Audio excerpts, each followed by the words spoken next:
बच्चों की आवाज नहीं आ रही है। रिकॉर्डिंग ऑफ कर देता हूँ, volume. Okay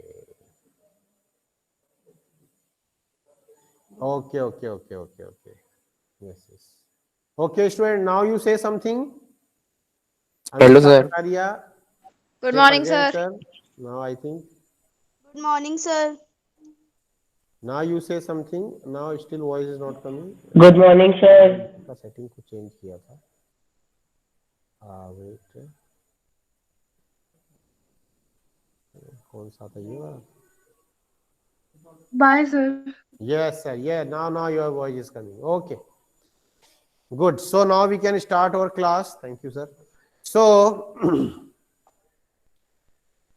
student, our chapter was going on atom, and in atom yesterday we discussed Rutherford alpha scattering experiment, and I told you that Rutherford ने अपने अल्फा स्कैटरिंग एक्सपेरिमेंट में जो थॉमसन का जो concept था उसको क्या कर दिया था, रूल्ड आउट, यानी रॉन्ग प्रूफ किया कि भाई पॉजिटिव चार्ज जो है that is uniformly distributed with in the entity of 10⁻⁻10 meter radius of atom, कि 10⁻⁻10 मीटर रेडियस की एंटाइटी के अंदर जो पॉजिटिव चार्ज होता है वो यूनिफॉर्मली डिस्ट्रीब्यूटेड होता है। इस कंसेप्ट को रदरफोर्ड अल्फा स्कैटरिंग एक्सपेरिमेंट में रॉन्ग प्रूफ कर दिया गया था, क्योंकि मैंने कल सारी बातें आपसे डिस्कस की थी कि यदि पॉजिटिव चार्ज यूनिफॉर्मली डिस्ट्रीब्यूटेड होगा तो डिफरेंट एंगल्स पे स्कैटरिंग पॉसिबल नहीं होगी। डिफरेंट एंगल्स पे स्कैटरिंग जब ही पॉसिबल होती है जबकि वो जो पॉजिटिव चार्ज है वो एक पर्टिकुलर पॉइंट पे सेंटर्ड हो, और ये बात उसने बताई, और यहीं से ही हमारा न्यूक्लियाई का ओरिजिन चालू होता बताते हैं। यानी रदरफोर्ड अल्फा स्कैटरिंग एक्सपेरिमेंट का जो मेन आउटकम है, आउटकम मतलब उसका जो रिजल्ट है that is discovery of a nuclei, जो आज हम न्यूक्लियाई के रूप में बोलते हैं। भाई प्रोटॉन न्यूट्रॉन्स होते हैं उसके अंदर, and many other unstable particles are also there. उस न्यूक्लियाई का डिस्कवरी का क्रेडिट इस एक्सपेरिमेंट को जाता है। फिर हमने आपको बताया था रदरफोर्ड ने इस एक्सपेरिमेंट के आधार पर फिर अपना एक मॉडल भी रिप्रेजेंट किया in front of the scientist community, कि भाई पहला मॉडल का दो क्लॉज हमने स्टडी किए थे। पहला क्लॉज यानी पहला जो हाइपोथेसिस है वो ये था कि व्हाट वी कैन से कि किसी भी एटम का नेट पॉजिटिव चार्ज और ऑलमोस्ट होल मास एक पॉइंट पे सेंटर्ड होता है, यूनिफॉर्मली नहीं होता है एटम में, और बहुत ही स्मॉल रीजन में वो डेवलप होता है, बनता रहता है, दैट इज कॉल्ड न्यूक्लियाई। और वो बताया था मैंने 10⁵ टाइम्स छोटा होता है न्यूक्लियाई का साइज। यदि एटम को अपने इस रूम को अपने एटम माने थोड़ी देर के लिए, तो मैंने कल बताया था कि इस रूम का 10 लाखवां हिस्सा 10 lakh part of this room will be the nuclei. तो आप समझ सकते हैं कि एटम का जो मोस्ट ऑफ द पार्ट वो एम्प्टी है, उसमें कोई पॉजिटिव चार्ज नहीं है। जो भी पॉजिटिव चार्ज है वो एक रीजन में ही सेंटर्ड है, 10⁻⁻15 मीटर के रीजन में ही वो न्यूक्लियाई पॉजिटिव चार्ज वो सेंटर्ड है। और फिर उसने इलेक्ट्रॉन का कंसेप्ट बताया रदरफोर्ड ने कि इलेक्ट्रॉन उस न्यूक्लियाई के चारों तरफ एक ऑर्बिट में रिवॉल्व करते हैं, ठीक वैसे ही जैसे कि प्लेनेट सन के चारों तरफ करते होंगे। यानी प्लेनेट लेडी की उसने ऑर्बिट की बताई, लेकिन ऑर्बिटल्स और जो एनर्जी लेवल्स है वो कंसेप्ट रदरफोर्ड नहीं बता पाया था। उसने इलेक्ट्रॉन ऑर्बिट की कंपैरिजन किससे कर दी थी, जो प्लेनेटरी सिस्टम है हमारे सोलर में उससे कर दी थी, लेकिन वो पूरा सही नहीं था। तो ये कहानी थी। अब इसमें मैंने कल आपको एक इंपॉर्टेंट बात बताई थी, इम्पैक्ट पैरामीटर, कि कोई भी न्यूक्लियाई से सेंट्रल लाइन और इलेक्ट्रॉन की अल्फा पार्टिकल की इनिशियल वेलोसिटी वेक्टर का जो परपेंडिकुलर डिस्टेंस होता है that is called a impact parameter, and those alpha particle which rebounds at 180 degree, for them the impact parameter is 0. It means they are coming along the line passing through the nuclei. ये है। अब आज इसमें एक topic आता है distance of closest approach. ये भी एक्चुअली ये जो मैं आपको करा रहा हूँ ये आपकी एनसीईआरटी का सेकंड एग्जांपल में करा रहा हूँ। Actually this is your second example of this chapter, and very interesting and very important example, very famous question in exam purpose. मतलब आप ये मान के चलिए कि रदरफोर्ड अल्फा स्कैटरिंग एक्सपेरिमेंट में से यदि कोई कुछ आता है तो ये वाला टॉपिक ज्यादातर आता है, ये मान के चलिए, क्योंकि एक्सपेरिमेंट कोई नहीं पूछेगा आपसे डिटेल में, मैं कल ही बता दिया था, ज्यादा इसमें से 1 मार्क्स के क्वेश्चन निकालेगा वो आपसे, वेरी शॉर्ट आंसर टाइप, ठीक है। और जब भी ये वाला टॉपिक भी इसमें इंपॉर्टेंट है, इम्पैक्ट पैरामीटर आपसे पूछा जा सकता है, यानी कुल मिला के वेरी शॉर्ट टाइप आंसर्स इसमें से आपके क्वेश्चंस वाले आएंगे, ठीक है। तो डिस्टेंस ऑफ क्लोजेस्ट अप्रोच ये क्या चीज है, डिस्टेंस ऑफ क्लोजेस्ट अप्रोच। अब जैसे मान लीजिए हमारा गोल्ड का न्यूक्लियाई है, अब ये न्यूक्लियाई अपन ने माना, अब क्या होता है कि ये अल्फा पार्टिकल आपका सोर्स से आया और अल्फा पार्टिकल अपनी एक काइनेटिक एनर्जी से आया जो आप लिख सकते हैं half m v alpha in the sense velocity of alpha particle उससे आया, और इनिशियली काइनेटिक एनर्जी उसकी बहुत मैक्सिमम थी, लेकिन अब ये न्यूक्लियाई भी क्या है, पॉजिटिव है। अब यदि मान लीजिए न्यूक्लियाई का एटॉमिक नंबर अपन जेड माने, जेड मतलब 79 होता है गोल्ड के लिए, लेकिन अभी अपन जनरल बात करें जेड, तो न्यूक्लियाई का चार्ज क्या हो जाएगा, जेड ई हो जाएगा। और अल्फा पार्टिकल का चार्ज क्या बताया था मैंने कल, 2e बताया था, ई मतलब 1.6 इंटू 10⁻⁻19 कूलम बेसिक चार्ज जो होता है हमारा। तो अब ये अल्फा पार्टिकल जब हाई काइनेटिक एनर्जी से आएगा तो ये क्या करेगा, न्यूक्लियाई के कोलाइड नहीं करेगा। क्यों नहीं करेगा न्यूक्लियाई के कोलाइड, क्योंकि यहाँ पे जब ये काइनेटिक एनर्जी से आएगा तो इस न्यूक्लियाई से उसको बहुत लार्ज रिपल्शन का सामना करना पड़ेगा, because alpha particle is positive charge, this nuclei is positive charge. तो पॉजिटिव में क्या होगा, इलेक्ट्रोस्टैटिक रिपल्शन होता है, यू नो वेरी वेल। तो ये अल्फा पार्टिकल रिपेल होने लग जाएगा, तो ऐसी कंडीशन में क्या होगा कि वो रिपल्शन इतना बढ़ जाएगा कि वो एक आर नोट डिस्टेंस से ही क्या हो जाएगा, 180 डिग्री पे रिबाउंस हो जाएगा। अब हम किस अल्फा पार्टिकल की बात कर रहे हैं इस रेफरेंस में, हम उस अल्फा पार्टिकल की बात कर रहे हैं जो 180 डिग्री पर रिबाउंस हुआ था। 8000 में से बताया था ना कल हमने, एक ऐसा अल्फा पार्टिकल था जो कि 180 डिग्री पे रिबाउंस हुआ था। मैं उस अल्फा पार्टिकल की बात कर रहा हूं कि वो अल्फा पार्टिकल एक बहुत इनिशियली तो बहुत उसकी हाई काइनेटिक एनर्जी होगी, तकरीबन 7.7 मेगा इलेक्ट्रोवोल्ट एनर्जी, आपकी बुक की वैल्यूज ही मैं यहाँ पे ले रहा हूँ, स्टैंडर्ड एनसीईआरटी में जो वैल्यूज लिखी हुई है वही मैं यहाँ पे यूज कर रहा हूँ कि तकरीबन 7.7 मेगा इलेक्ट्रोवोल्ट एनर्जी का अल्फा पार्टिकल यहाँ पे आता है, तो उसको उस न्यूक्लियाई से लार्ज रिपल्शन का सामना करना पड़ता है। Due to this large repulsion that alpha particle rebounces, मतलब यहाँ पे उसकी एनर्जी जो है वो काइनेटिक एनर्जी जो है वो रिपल्शन में कन्वर्ट हो जाता है। तो यहाँ पे एक बात ध्यान रखना, यहाँ पे ये सब एटॉमिक पार्टिकल लेवल पे जो आपकी कोलिजन्स होती है वो इलास्टिक कोलिजन होती है, और इलास्टिक कोलिजन मतलब there is no loss of kinetic energy. तो आप यहाँ ये नहीं कह सकते कि वो काइनेटिक एनर्जी का लॉस हो गया, एक्चुअली आर नो डिस्टेंस पर उसकी जो काइनेटिक एनर्जी है वो रिपल्सिव पोटेंशियल एनर्जी में कन्वर्ट हो गई, क्योंकि पोटेंशियल एनर्जी मैंने बताया था प्लस प्लस है तो रिपल्शन होगा, तो पोटेंशियल एनर्जी में वो कन्वर्ट हो जाती है। तो ये जो आर नो डिस्टेंस है, तो आर नो डिस्टेंस को क्या बोलते हैं, distance of closest approach.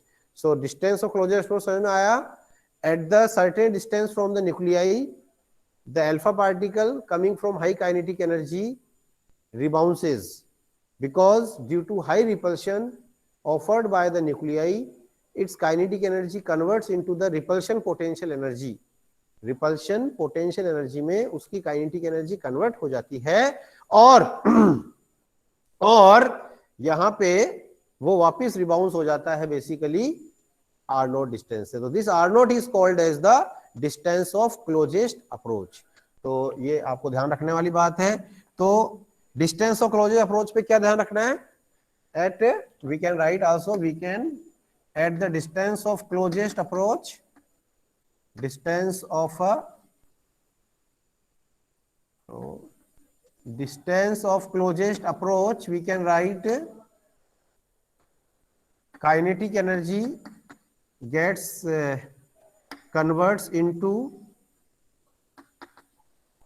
Potential energy. Kinetic energy जो है वो काय में कन्वर्ट हो जाती है, पोटेंशियल एनर्जी में कन्वर्ट हो जाती है, ठीक है।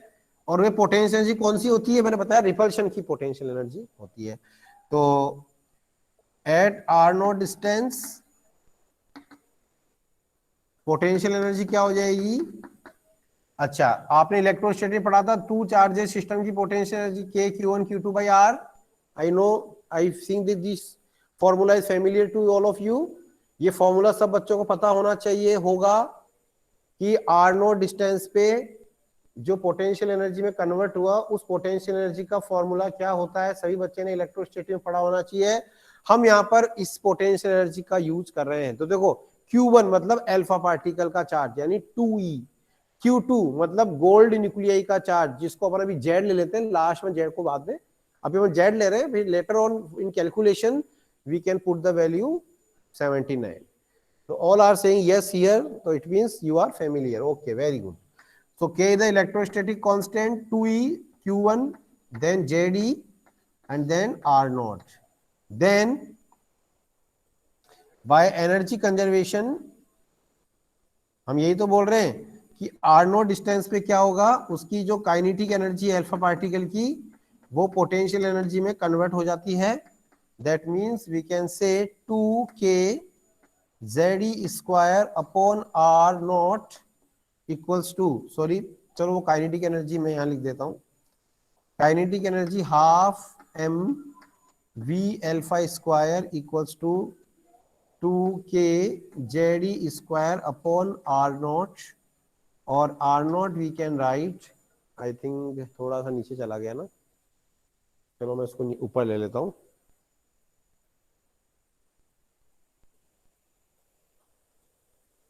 तो यहां से अपन, यहां से आर नोट की वैल्यू मैं यहां लिख दे रहा हूं, ऊपर लिख देता हूं। तो यहां से हमारा आर नोट आएगा 2K Ze square upon half mv alpha square, और in some books it is written kinetic energy, और कई बुक्स में इसको कैसे लिखा गया है 2K Ze square upon that is kinetic energy. मतलब डायरेक्ट कई बार काइनेटिक एनर्जी की वैल्यू गिवन है तो half m v alpha square को अपन क्या लिख सकते हैं, काइनेटिक एनर्जी लिख सकते हैं।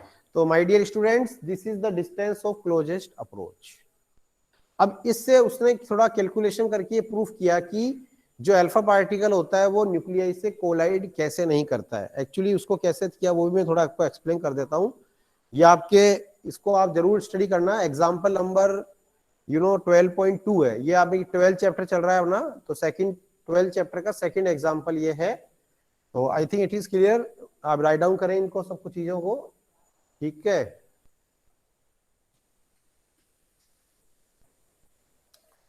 तो स्टूडेंट्स अब इसमें देखिए कैलकुलेशन अपन थोड़ी करते हैं कि अल्फा पार्टिकल की जो काइनेटिक एनर्जी है वो लगभग क्या बताई गई है 7.7 मेगा इलेक्ट्रॉन वोल्ट।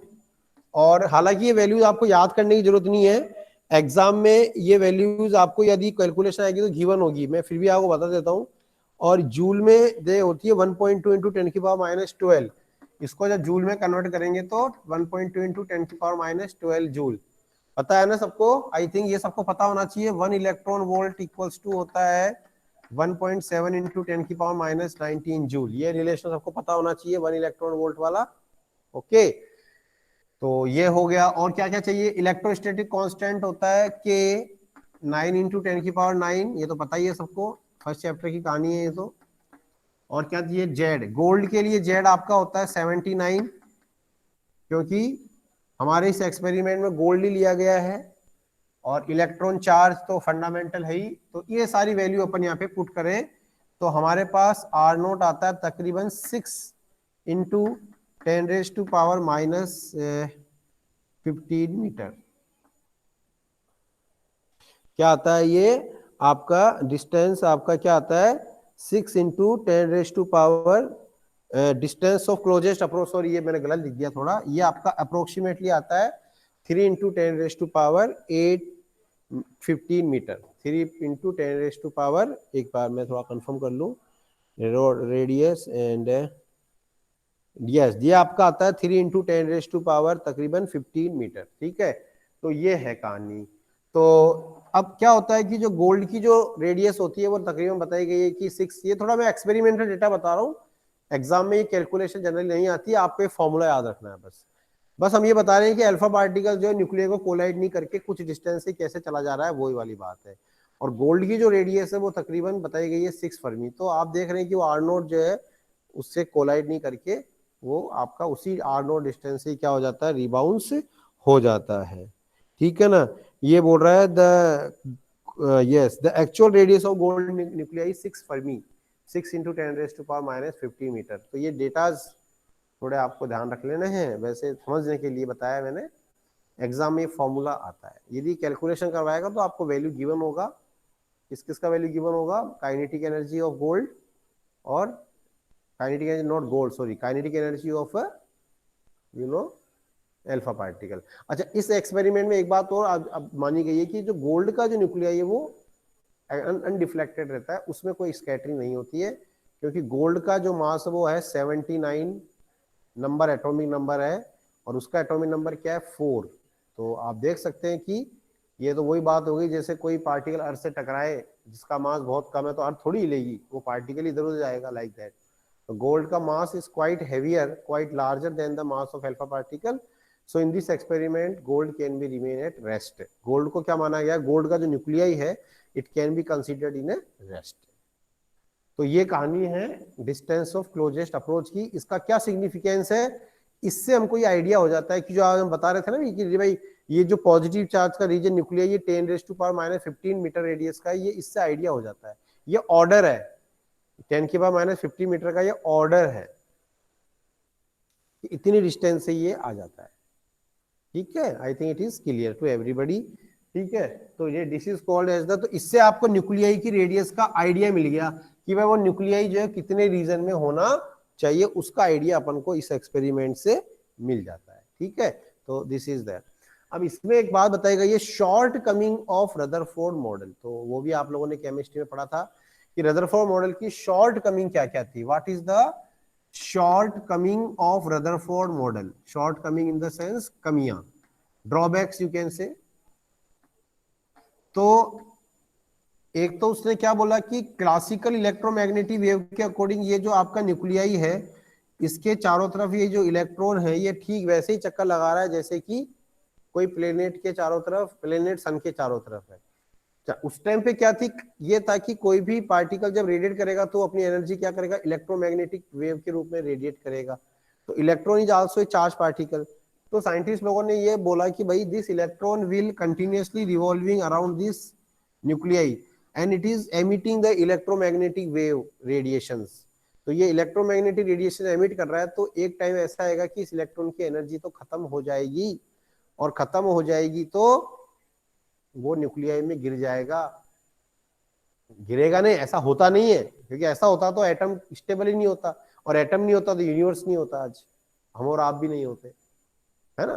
तो ये वाली बात है कि भाई ये कंट्राडिक्शन आ गया फिर कि एटम तो स्टेबल है, एवरी मटेरियल इज देयर, लेकिन ये आप जो बोल रहे हो कि इलेक्ट्रॉन जो है वो रिवॉल्व करता है just like the planetary system, तो ये तो अपनी एनर्जी इलेक्ट्रोमैग्नेटिक वेव के रूप में लूज करता करता एक टाइम पे न्यूक्लियाई में गिर जाएगा, है ना। तो that is contradictory to the stability of nuclei और एटम।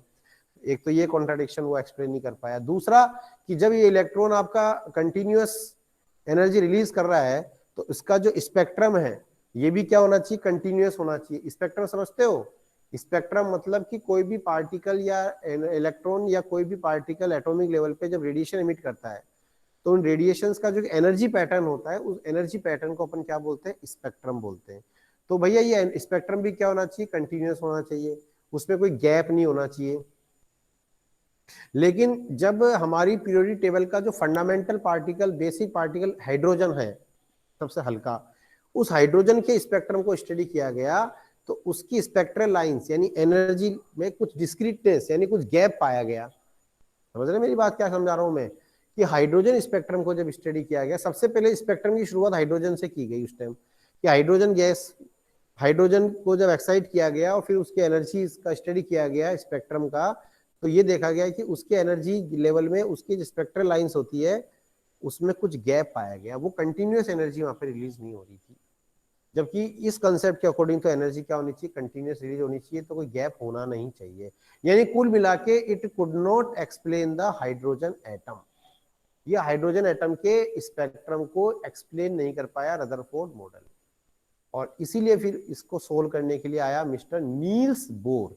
तो एक्चुअली नील्स बोर जब आया, जब तक प्लैंक का क्वांटम प्रिंसिपल वेल डेवलप्ड हो चुका था, तो नील्स बोर ने प्लैंक के क्वांटम प्रिंसिपल को यूज करके बताया कि भैया ये ऐसे चक्कर नहीं लगाता जैसे कोई प्लेनेटरी सिस्टम, ये अलग अलग एनर्जी लेवल होते हैं, मतलब इलेक्ट्रॉन जो होते हैं वो डिफरेंट डिफरेंट एनर्जी लेवल में होते हैं।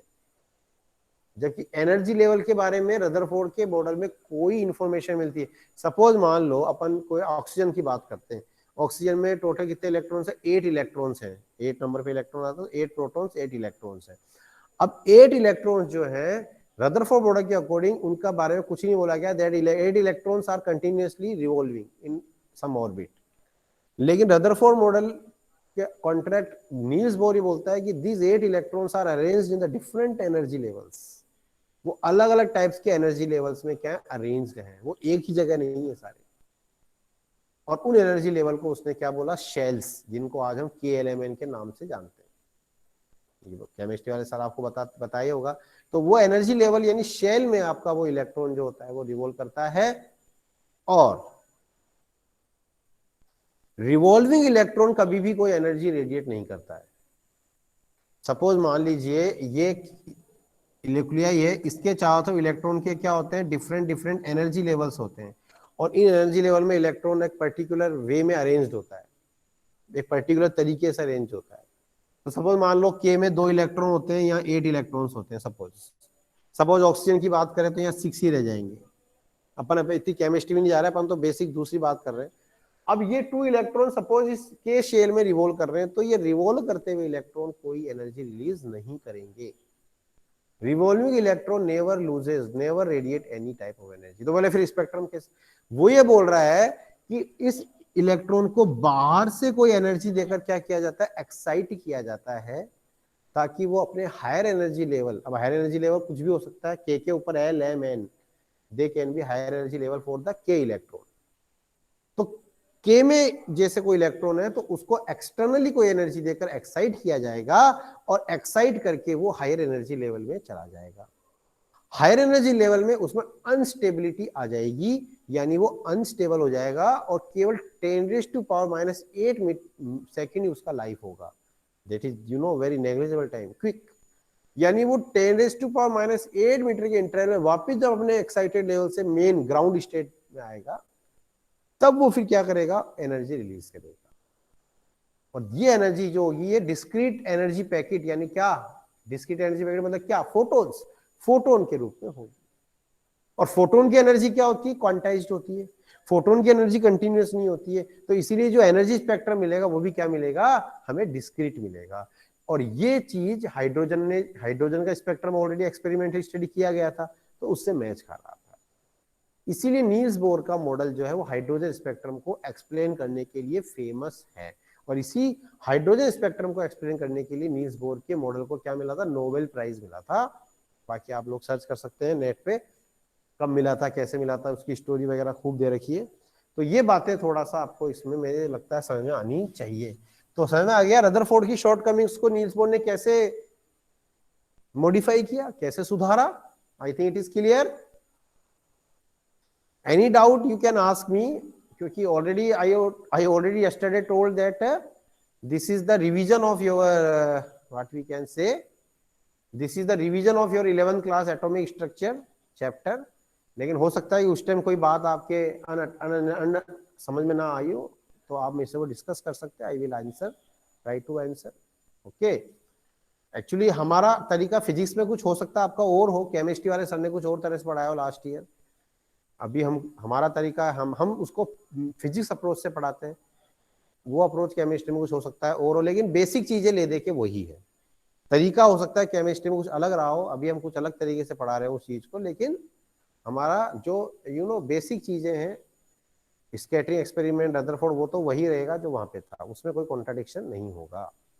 तो चलिए अपन बात करते हैं किसकी? नील्स बोर एटॉमिक मॉडल की अपन अब बात करते हैं यहाँ पे बच्चों। तो नील्स बोर का जो एटॉमिक मॉडल है उसकी 3 पोस्टुलेट्स हैं। There are 3 postulates of the Niels Bohr atomic model. First postulate कि कोई भी एटम जो होता है उसके चारों तरफ जो इलेक्ट्रॉन्स होते हैं वो अलग अलग एनर्जी लेवल में क्या करते हैं? रिवॉल्व करते हैं। डिफरेंट डिफरेंट एनर्जी लेवल में क्या करता है? वो रिवॉल्व करता है। और जिस भी एनर्जी लेवल में रिवॉल्व करता है तो वो एनर्जी लेवल क्या माने गए, वो क्या सर्कुलर माने गए। यस, नील्स बोर ने अपने एटॉमिक मॉडल में क्या माना था, सर्कुलर ऑर्बिट माना था। उसने बोला था कि जो इलेक्ट्रॉन के जो ऑर्बिट्स होते हैं डिफरेंट डिफरेंट एनर्जी लेवल, वो इलेक्ट्रॉन के जो ऑर्बिट्स होते हैं वो डिफरेंट डिफरेंट सर्कुलर शेप के होते हैं। हालांकि बाद में फिर आपने सोमरफील्ड भी पढ़ा होगा, सोमरफील्ड हमारे फिजिक्स में नहीं है एक्चुअली, सोमरफील्ड और श्रोडिंगर दोनों ही हमारे नहीं है, केमिस्ट्री में पढ़े होंगे। तब उसने बताया था कि नहीं भाई इलेप्टिकल ऑर्बिट होती है, लेकिन अभी हम यहाँ पे क्या मान के चल रहे हैं, सर्कुलर ऑर्बिट ही मान के चल रहे हैं, क्योंकि सर्कुलर ऑर्बिट मान के हाइड्रोजन स्पेक्ट्रम को उसने बहुत अच्छी तरह से एक्सप्लेन कर दिया था।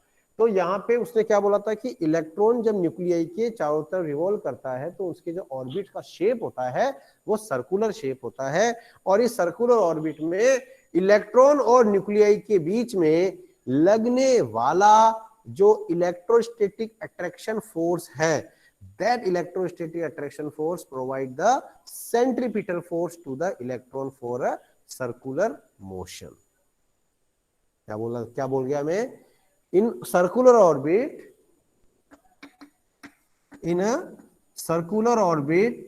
the electrostatic attraction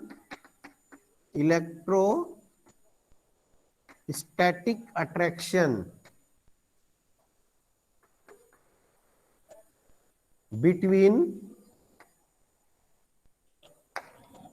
nuclei and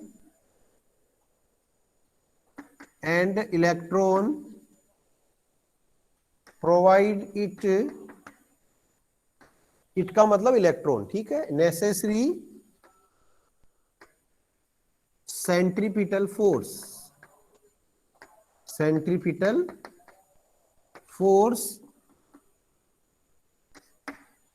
तो इस इलेक्ट्रॉन पे क्या करेगा, अब जैसे सर्कुलर ऑर्बिट किया अपने बानी, तो ये सेंटर की तरफ क्या लगेगा, सेंट्रीपिटल फोर्स। तो आप लोगों ने 11th क्लास में एक चीज पढ़ी होगी, non inertial reference frame centrifugal force, कि यदि नॉन इनर्शियल रेफरेंस फ्रेम है तो उसके कारण उसी पार्टिकल के ऊपर आउटसाइड डायरेक्शन में एक सेंट्रीफ्यूगल फोर्स भी लगेगा, जो उसका रिएक्शन फोर्स नहीं है वैसे तो, क्योंकि रिएक्शन फोर्स तो अलग अलग ऑब्जेक्ट में लगता है, लेकिन ये सेंट्रीपिटल फोर्स आउटवर्ड डायरेक्शन में रहेगा, तो ये इलेक्ट्रॉन आपका न्यूक्लियाई में नहीं गिरेगा। ठीक है, तो वो बात जो आ रही थी ना कि इलेक्ट्रॉन न्यूक्लियाई में गिरेगा कि नहीं गिरेगा, वो वाली बात भी उसने यहाँ पे एक्सप्लेन करी है कि at the same time when the electron is experiencing a centripetal force towards the center of nuclei, at the same time it will experience the outward centrifugal force due to the non-inertial reference frame. So due to the non-inertial reference frame,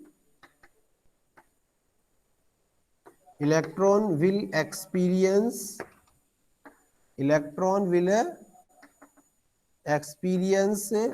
necessary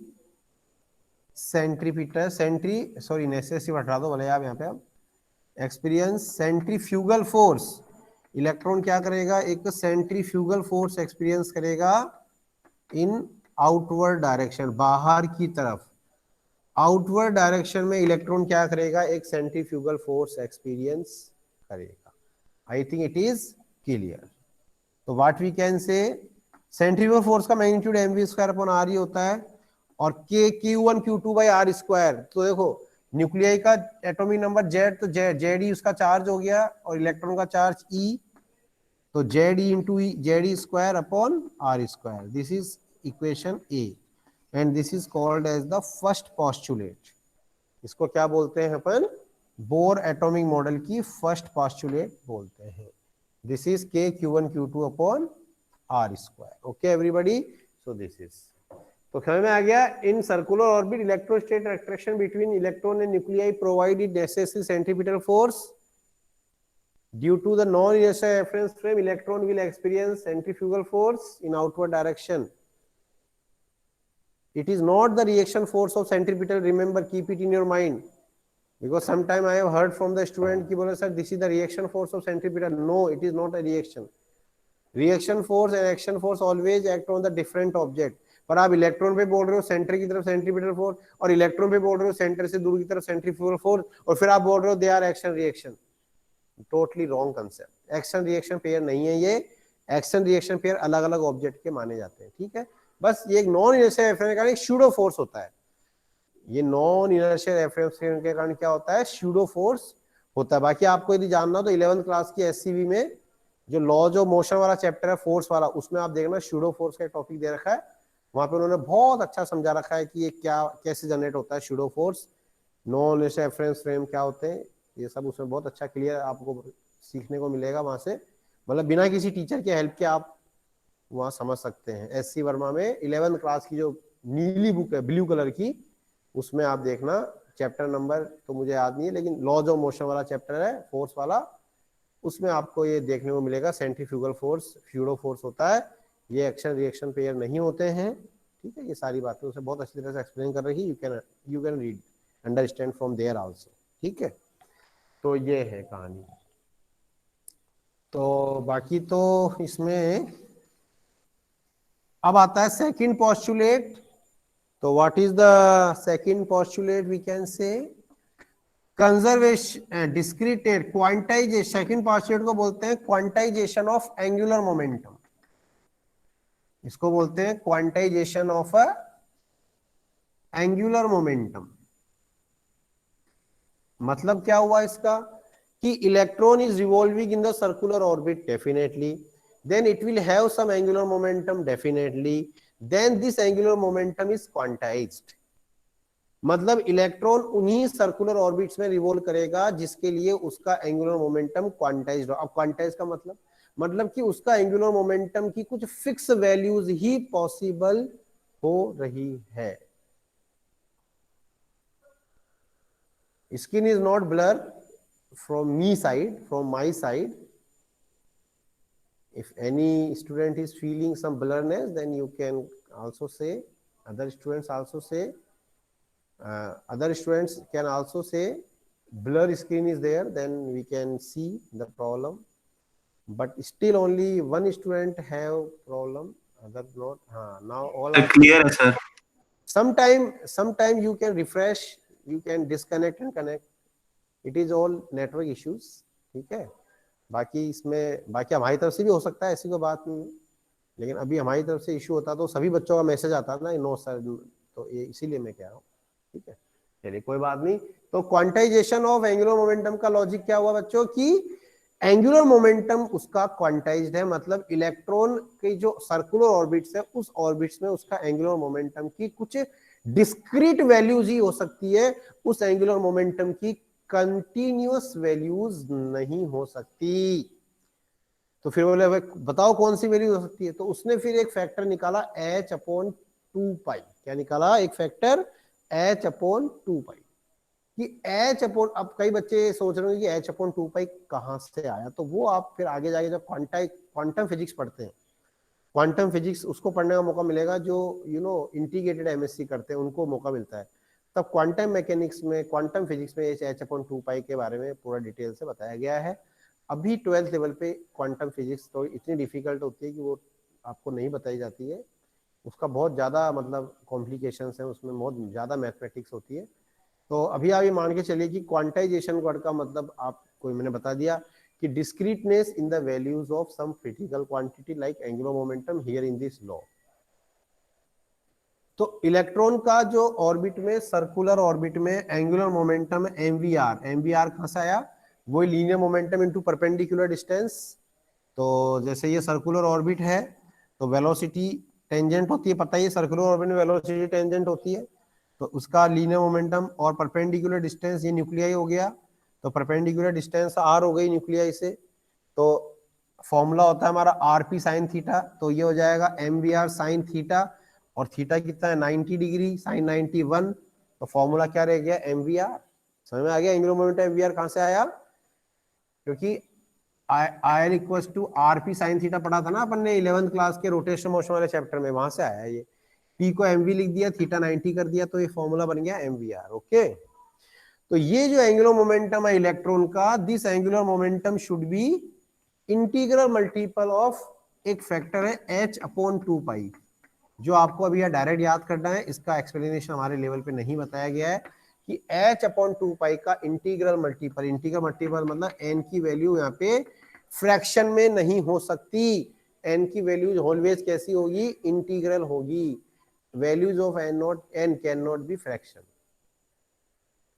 तो हो गए ना discrete values, यानी h/2, 2h/2, 3h/2, 5h/2 angular momentum हो सकता है। 1.5 h/2 नहीं आ सकता, यानी एंगुलर मोमेंटम की कुछ भी वैल्यूज नहीं हो सकती, केवल उन्हीं सर्कुलर ऑर्बिट में रिवॉल्व कर सकता है जिसमें उसका एंगुलर मोमेंटम एक फैक्टर h/2 का इंटीग्रल मल्टीपल हो।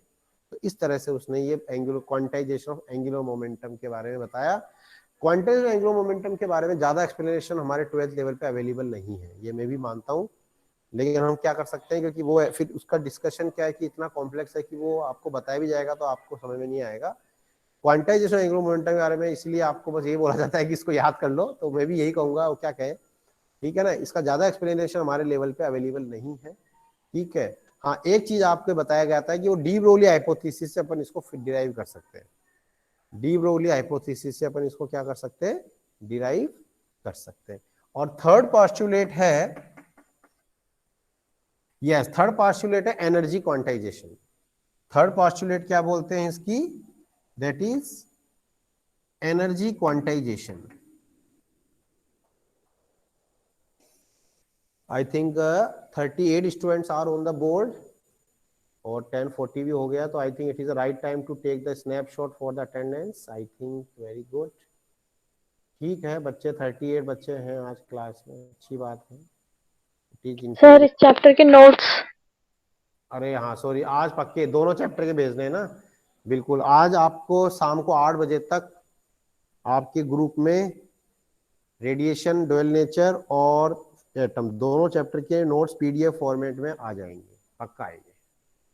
This is my promise that in PDF format you will get notes by today evening, like 8-9 बजे तक आप चेक कर लेना अपना ग्रुप, या तो आपका कंप्यूटर साइंस वाले ग्रुप पे भेज दूंगा या आपका जो सभी पे भेज दूंगा, सभी बच्चों का भला हो जाएगा, उसमें कोई इशू नहीं है, ठीक है ना।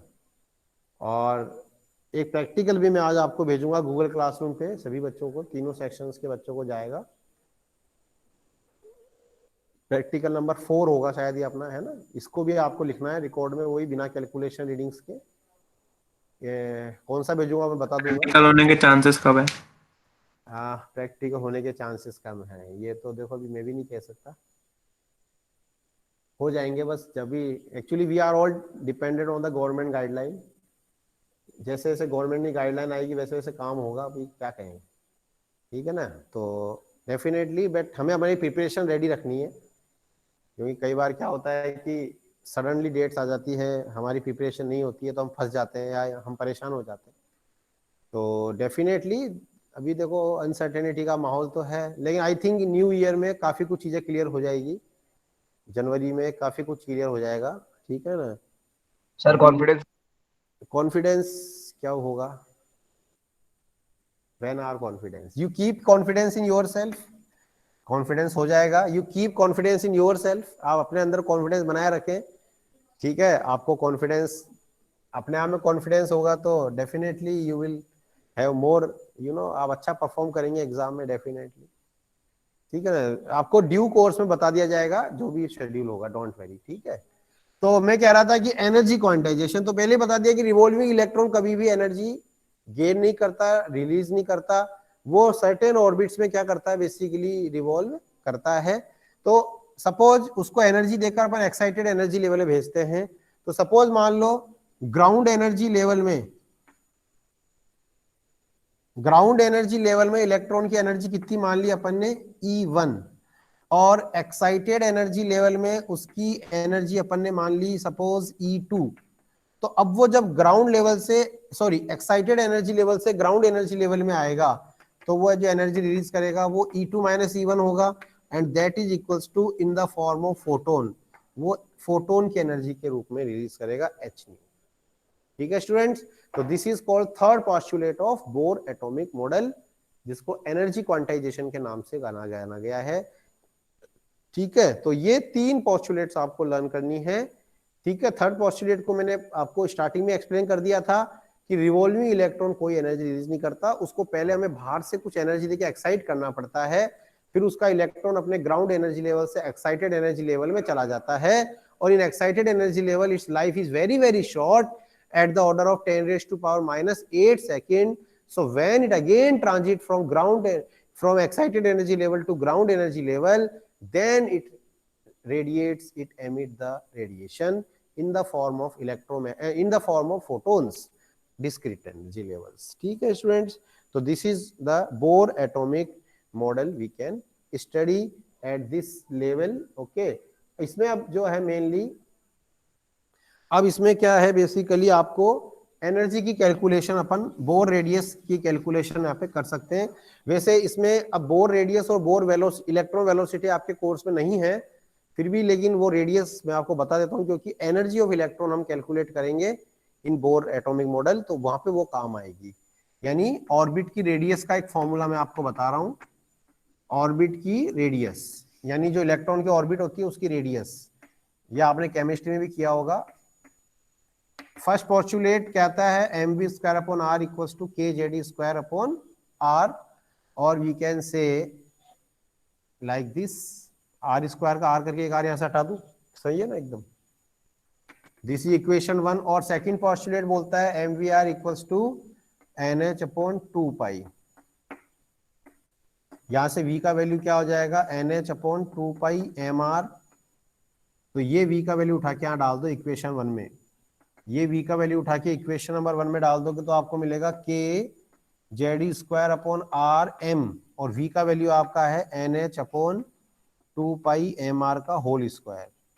तो ये बन जाएगा आपका k Z square upon R equals to m। अब इसको स्क्वायर करना है तो n square h square upon 4 pi square m square r square. एक r कैंसिल हो गया, यहां से वाला एक mb हो गया, तो r की वैल्यू निकालेंगे तो ये r यहां चला जाएगा और k जेड स्क्वायर इधर आ जाएगा, तो ये बन जाएगा n square h square upon 4 pi square m k Z square. ये पूरा फॉर्मूला लर्न करना है आपको। देखो n square h square upon 4 pi square m, ये k जेड स्क्वायर इधर आ गया, r उधर चला गया, तो r का वैल्यू आ गया नहीं आ गया। ये बोर रेडियस का फॉर्मूला।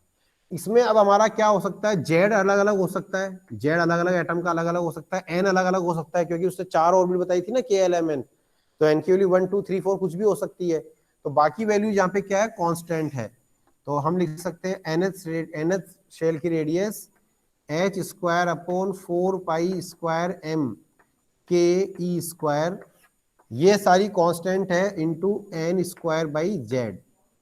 ठीक है बच्चों, इसको जब सोल्व करोगे तो आपको मिलेगा तकरीबन 0.529 into 10 raise to power minus 10, और ये n स्क्वायर बाई z, ये मीटर हो जाएगा। यानी आंगस्ट्रॉन्ग भी बोलते हैं, angstrom 0.529 into 10 raise to power minus 10 n square by z। तो ये Bohr radius n square by z के प्रोपोर्शनल होती है। ये डेरिवेशन इस बार आपके एग्जाम में डिलीटेड में है, लास्ट ईयर तक था, इस बार ये डिलीटेड है।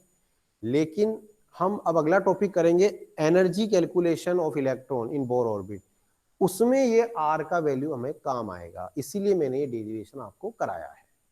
ठीक है बच्चों, मतलब बोर्ड एग्जाम में हो सकता है ये नहीं आएगा, डिलीटेड में है इस बार ये, लेकिन फिर भी ये आपको मैंने क्यों कराया है, क्योंकि ये जो r का एक बड़ा सा फॉर्मूला आपको दिख रहा है, n square h square upon 4 pi square m k j, ये कहाँ पे काम आएगा, हम जब इलेक्ट्रॉन की एनर्जी कैलकुलेट करेंगे, अब तो नेक्स्ट क्लास में करेंगे, आज का टाइम तो ऑलमोस्ट हो ही गया हमारा, तब ये हमारा काम आएगा। ठीक है बच्चों, तो मैं डेफिनेटली आपको नोट्स भेज दूंगा और आप लोग अपना काम कंप्लीट रखें, और मैं बाकी जो पेंडिंग वर्क है, कई बच्चों का मैंने अभी दिवाली होमवर्क चेक नहीं करके भेजा है, कई बच्चों को तो भेज दिया है, वो मैं आज कर दूंगा, सारा काम कंप्लीट चेक करके भेज भी दूंगा आपको। ठीक है, और बाकी आप लोग भी, कई बच्चों ने अभी भी नहीं भेजा है तो उनके नाम डिफॉल्टर लिस्ट में चले गए हैं।